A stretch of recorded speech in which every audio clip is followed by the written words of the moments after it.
Alors, hello vous tous. Alors, je prends la parole aujourd'hui pour vous parler de la bourse. Je ne m'y connais absolument pas en bourse. Pas comment faire un investissement, comment acheter, comment revendre, non. Mais ce dont je m'aperçois, c'est que la bourse est une sorte de monstruosité que les hommes ont créée et dont ils n'ont plus le contrôle. Parce que les hommes qui sont à la tête des finances et qui essayent d'analyser ça au travers d'ordinateurs et puis des informations qu'ils reçoivent, s'aperçoivent qu'ils ne peuvent pas prévoir les millions et les millions, si pas les milliards de gens qui achètent, qui vendent, qui spéculent pour essayer de vendre et puis d'acheter et dans ces transactions gagner un petit peu de centimes et sinon des millions ou des milliards. Il faut bien vous dire que tout l'argent que l'on dit perdu se trouve quelque part. L'argent ne s'est pas évaporé de la terre. Et j'imagine ce monstre qui est partout et nulle part, en fait. Il est comme s'il était dans l'atmosphère de la Terre. Il est dans les ordinateurs, dans la tête des gens. Et personne ne peut prévoir. Bien sûr, on peut.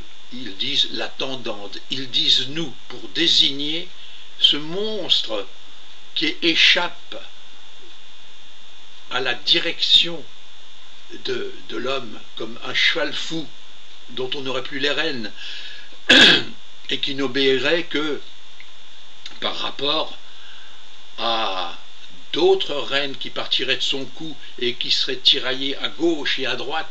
C'est comme s'il y avait un énorme cerveau qui se trouverait partout, relié par des milliards de courants électriques. Et tous ces courants électriques peuvent s'exciter lorsque des gens décident d'acheter ou de vendre, mais on ne sait pas quand. Disons, les gens qui devraient pouvoir diriger cela.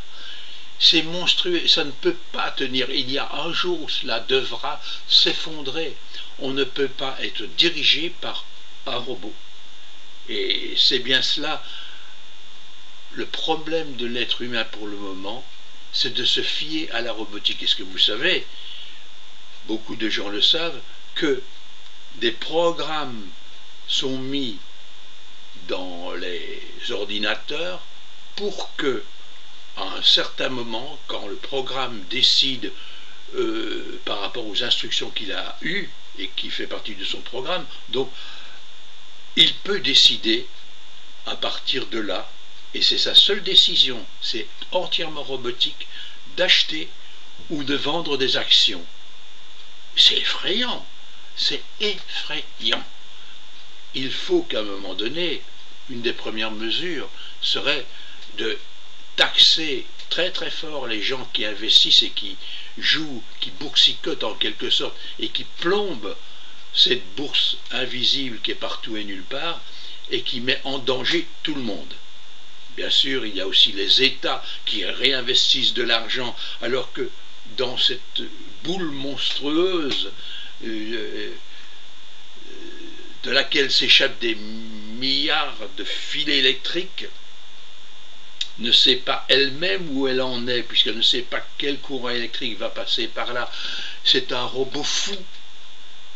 Et il faudrait donc que des gens paient pour d'abord les inviter à jouer moins avec cet esprit boursier.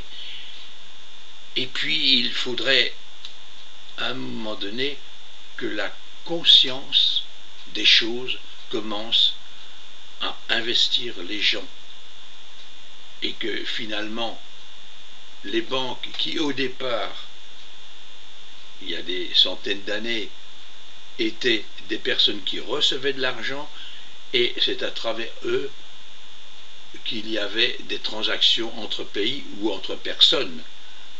Mais maintenant, on n'en est plus là du tout. Avant, il y avait encore des personnes. Et maintenant, j'ai entendu dans la télévision, oui, mais nous. Alors à ce moment-là, il faisait la différence entre la bourse et les êtres humains.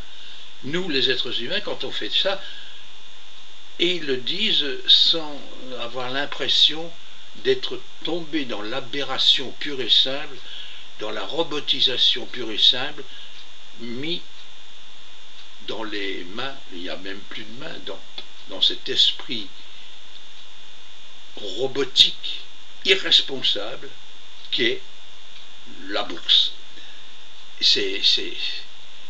Vous savez que c'est innommable, on ne peut pas nommer ça. Dans les films de science-fiction, on voit des ordinateurs qui eux-mêmes deviennent fous et commencent commencent à diriger le monde, etc. Mais je me demande, si ma demande n'est pas juste, en se disant que la véritable robotisation de l'être humain et la destinée de l'être humain n'est pas remis pour le moment entre les mains de cette monstruosité qu'est la bourse. Il faudra à un moment donné que les hommes coupent les centres moteurs du robot et en reviennent à plus de raison. Est-ce que vous comprenez ce que je veux dire? Il n'y a pas besoin de connaître la bourse pour dire ce que je vous dis. C'est un ressenti.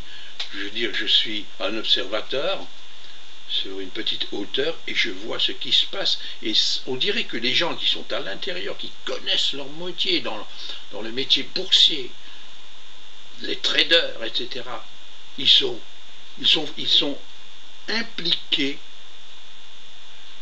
dans la robotisation et dans les données que leur remet le robot et ne se rendent plus compte même de l'implication de ce qu'ils font. Donc, je dirais que, comme un sage qui disait, science sans conscience n'est que désolation de l'âme, quelque chose comme ça. Mais là, ce n'est même pas de la science. Je voudrais dire, moi, que toute action humaine sans conscience est la perte de l'homme, est la perte de l'humanité. Toute action sans conscience est la perte de l'homme. Alors qu'en l'origine, cette phrase, cette sentence était science sans conscience et la perte de l'âme. Ce ne sont peut-être pas les mots exacts, mais c'est probablement l'idée générale. Donc retenez ça. Toute action sans conscience de l'être humain, c'est ce que je m'efforce de répéter dans mes différentes vidéos. Il faut que l'être humain soit pénétré de la conscience de ce qu'il est. Il est une émanation et la résultante de l'organisation de la matière. Et l'organisation de la matière se fait à travers la pensée qui a créé l'univers, l'énergie première qui a créé l'univers. Nous sommes la résultante de cela. Donc si nous sommes la résultante de cela, c'est que nous sommes un petit peu cela, des unités. Chaque être humain est une unité qui doit prendre conscience, qui doit former